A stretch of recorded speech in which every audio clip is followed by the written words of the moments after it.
Ghost on the Highway by Dana Lee. Chapter 9. She drove into town and visited the Gettysburg Public Library and found a vast resource on the Civil War, as was every turning leaf of the very town. Her research was never easy but always fascinating, for with each turning page she discovered something new. Now her heart raced through her head. Where to begin? Finding nothing online, she proceeded through hospital records, which were a mess because every dwelling had become a hospital after the war. This very library had been jammed with the wounded and dead angels of war. Finally, she found a list of North Carolinian regiments that had hit Gettysburg. Soldiers, cavalry, James Burns,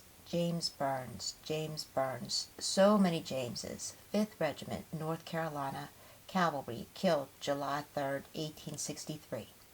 It was too true, and he was real, more so than anyone or anything that she'd ever known. She remained there for hours, absorbed, looking for any other information, but her search was disappointing, for she found no other.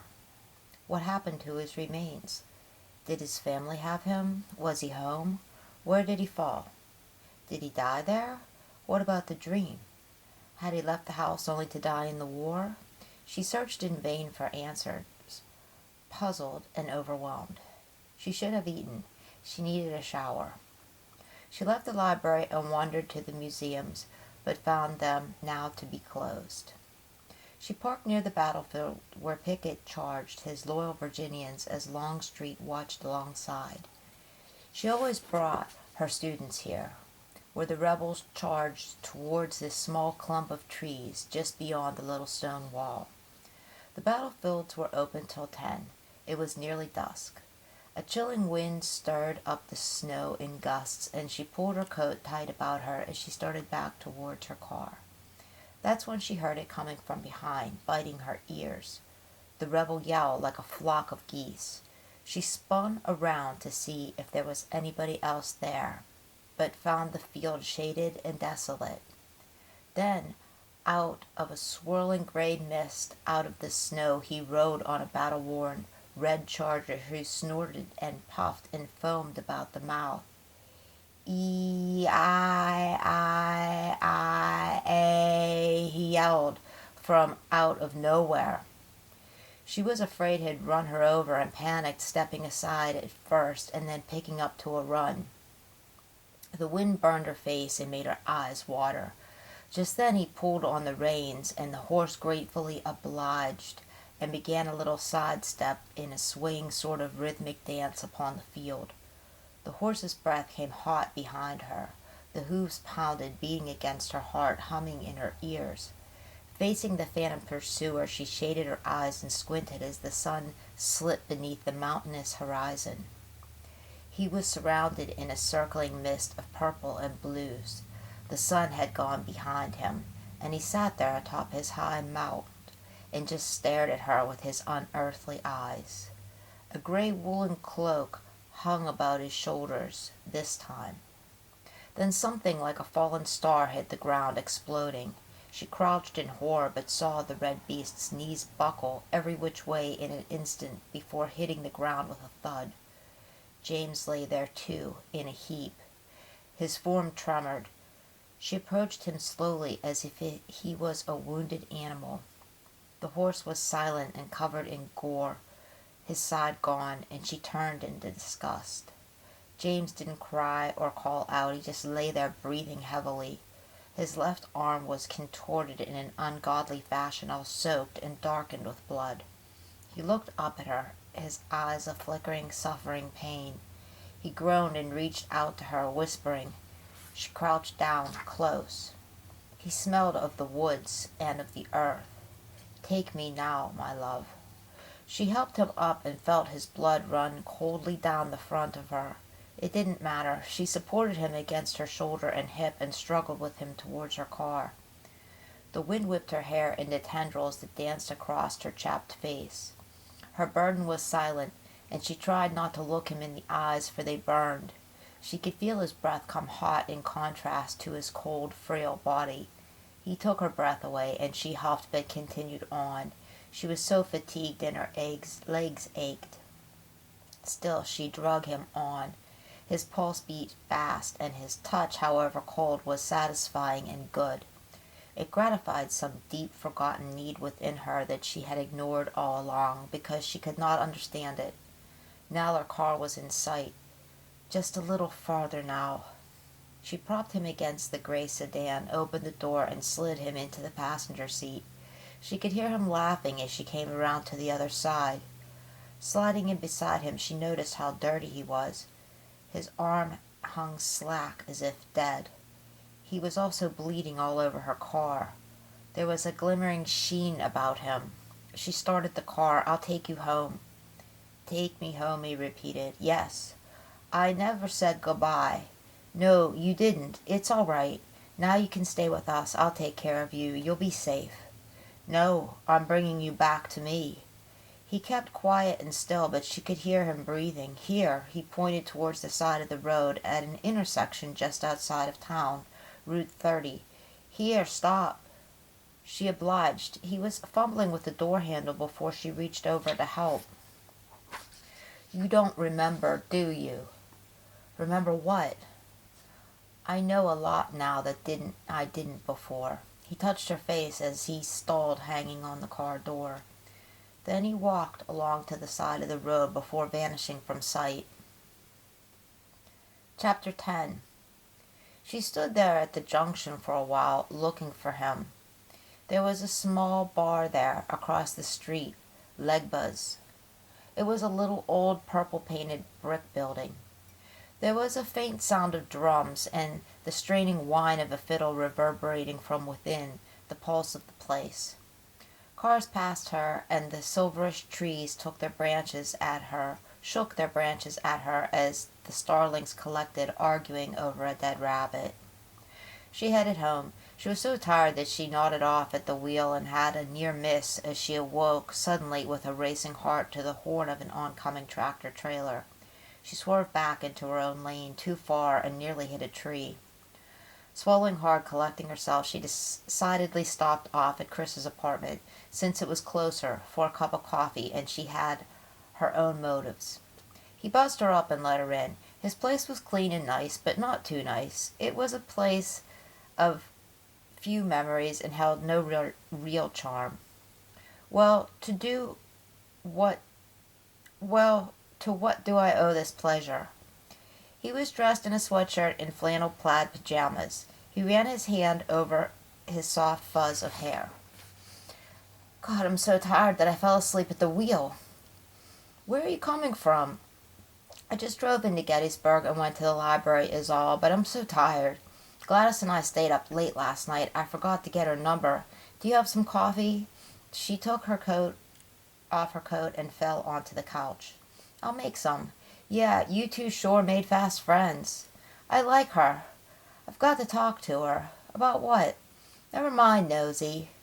You need a woman to talk to besides your mother, but Glad might be just as nuts. I heard you were playing with a Ouija board last night," he laughed. He wasn't smug, but he was trivializing it. "Oh, what did she tell you?" "Never mind, I don't want to talk to her. She promised she wouldn't tell. Besides, it was her crazy idea." "I know," he was still laughing. "I mean, I can imagine. But come on, she's okay. Just don't try to take her too seriously. She's fun. Do you think that she really believes in all that shit she sells?" "Yes, I do." "Oh, come on. She's lonely and needs attention. What's better than a ghost story?" "I don't know. Maybe I will call her." "You had better get some sleep tonight. Christ, you look awful. I'm sorry, just an observation, but really, I've never seen you look this bad." She panicked, suddenly remembering her blood-soaked clothes, but she looked down, around, spread out her hands, blinked her weary eyes, and there was not a stain. "Hey, what's the matter with you? I just meant you look tired." "What's wrong?" "Here." He brought her a pillow and an afghan. "Lie down here. Forget about the coffee. You are wired enough. Just rest here a while. That mother of yours must have you crazy. Please, just stay here a while for me. I'm worried about you." He felt her head. "You're ice cold. You're coming down with something bad. Now just lie there a minute, and I'll call and check on your mom for you. Stay." She was too sick and tired to argue and soon fell into a deep sleep where he still waited and lingered. She could see his face near her, enshrouded in the dark mist, and smell his skin. Then she could feel him falling away from her like an autumn leaf, a star, turning into the winds of time and eternity. This energy, this power, this unquenchable fire was what made the cyclones stir and her heart beat in rhapsody with the winter storm that was brewing outside once again, conjuring up the demons and the spirits of the night. She had lived in this darkness all of her life. There now, Chris put his hand on her shoulder as she slept, but it was like he was not there. He put the sports channel on low. He was watching her sleep. Reaching his hand down into hers that were crossed over her chest, he kissed her forehead lightly at the hairline. He noticed the first white hair. Meanwhile, she was off in infinity, staring into mystical eyes that to her held the secret to eternity, another world, another time. And he took her there, like the storm that had been gathering only to wash her out. Like a hungry demon craving the flesh, he tore past the covering and the clothes and lit into her quick, hell-bent. And she was there in that secret world as he blew through her, and her lovely twilight world was luminous, like a starry, starry sky. Chapter 11. He had felt terribly guilty afterwards, of course. She was still sleeping when he dressed her, picked her up and put her in his bed. He wasn't sure if he should join her or not, so he waited.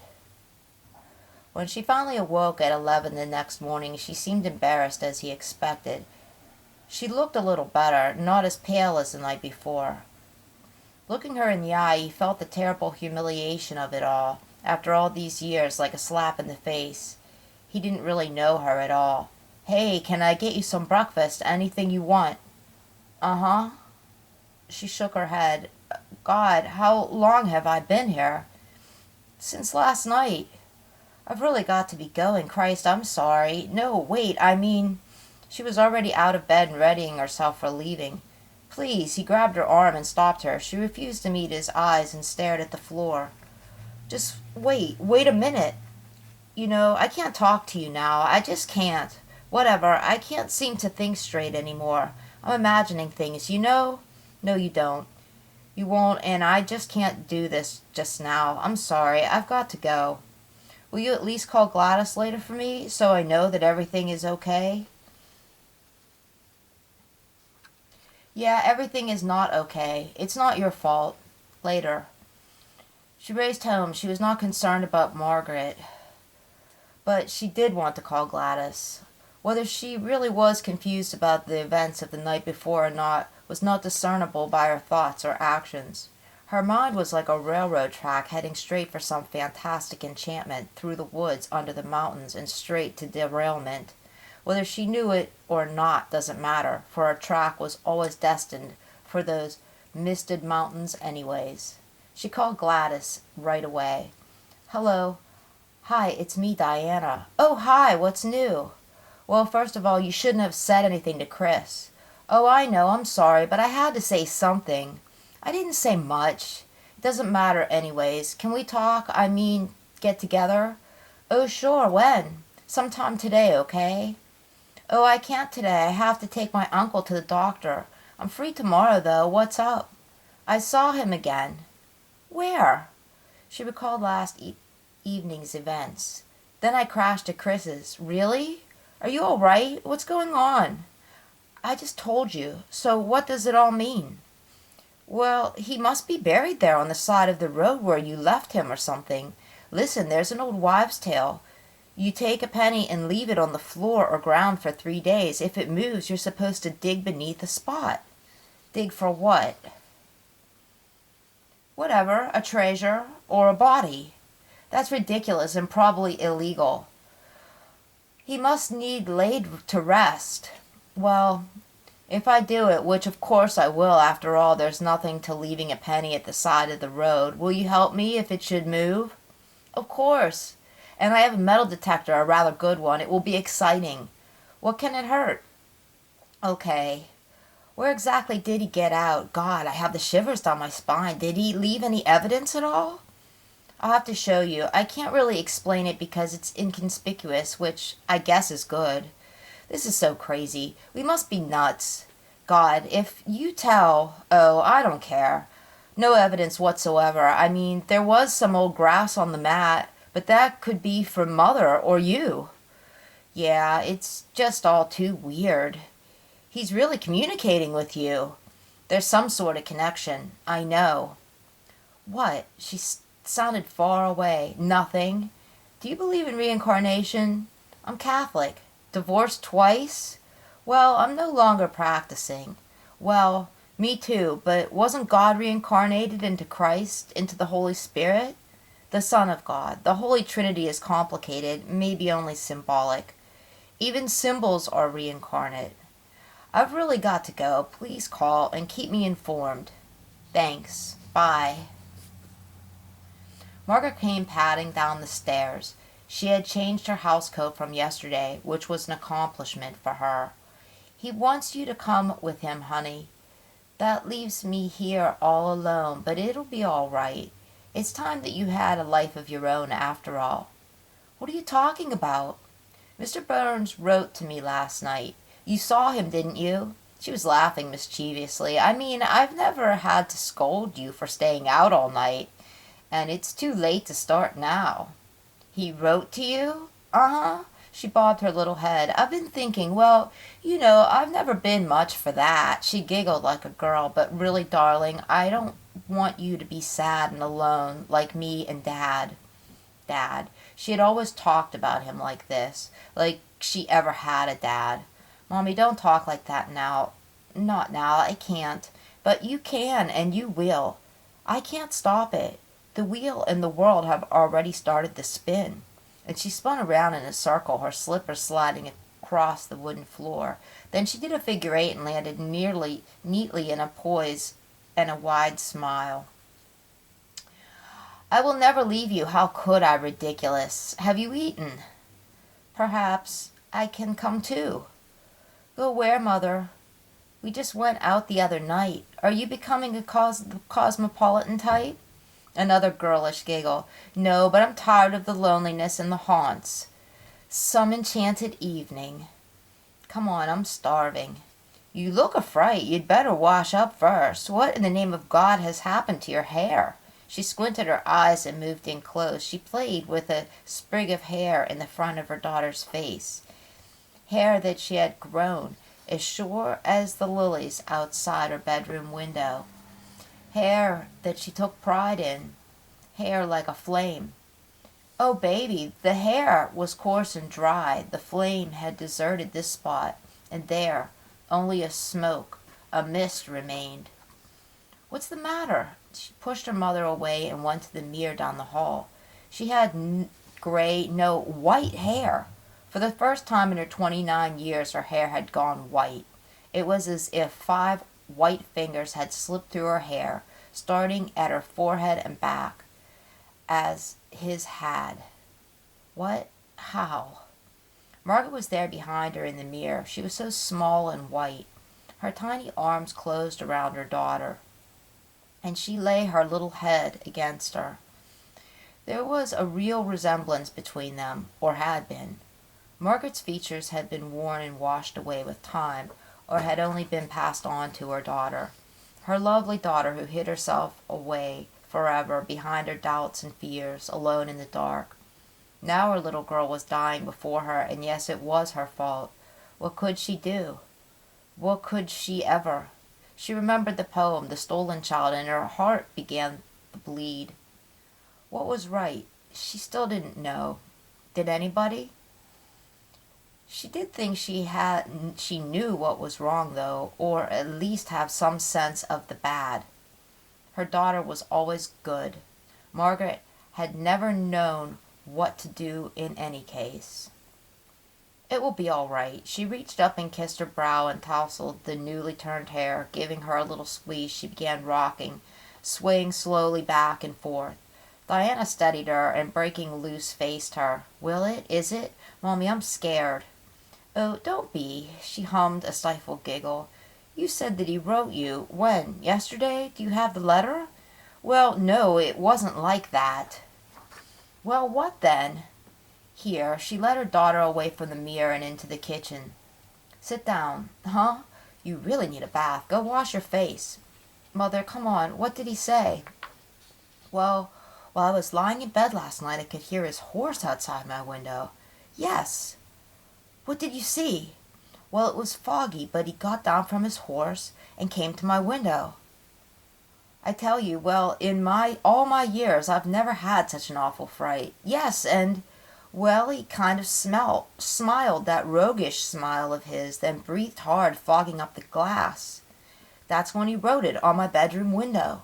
Diana jumped up and took the stairs, two at a time, up to her mother's bedroom.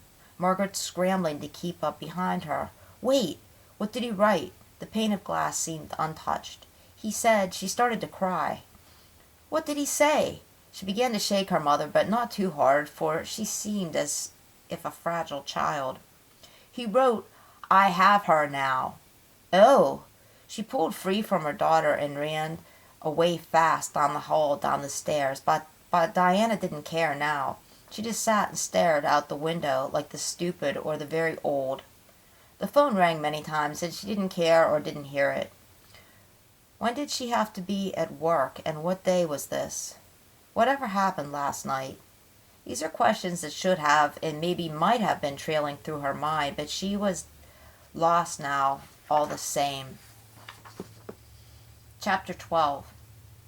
She did pull herself up and go looking for the knife, her only physical connection to him. The strange power that it contained used to scare her, but like a narcotic, it now seemed to sing to her. Where did she leave it last? After a half an hour of pulling the place apart, she gave in and sat down. She lit a cigarette. She was buying them now again. She could hear crying outside, Margaret, but ignored it. Grabbing her bag, she left the house and drove on to the spot at the side of the highway. She parked her car off of the road and got out to look around. It was still incredibly cold, and the wind made it worse. The trees were cold, naked, having shed their summer fineries. She could never forget this simple spot where he had left her. What was here? She left the penny where she had seen him vanish and investigated the surroundings. There was still some summer grass, green and alive beneath the shroud of snow. Her body shivered, but the cold hadn't really registered to her. Where are you? She whispered. What happened? I have to know, please. Why are you playing with me? What have I done? What's going on? She sat down behind a clump of trees there at the crossroads and wept for a long time. She didn't know why, but she wept until her nose was frozen and her eyes were bleared. The world had seemed as if an ice palace to her then.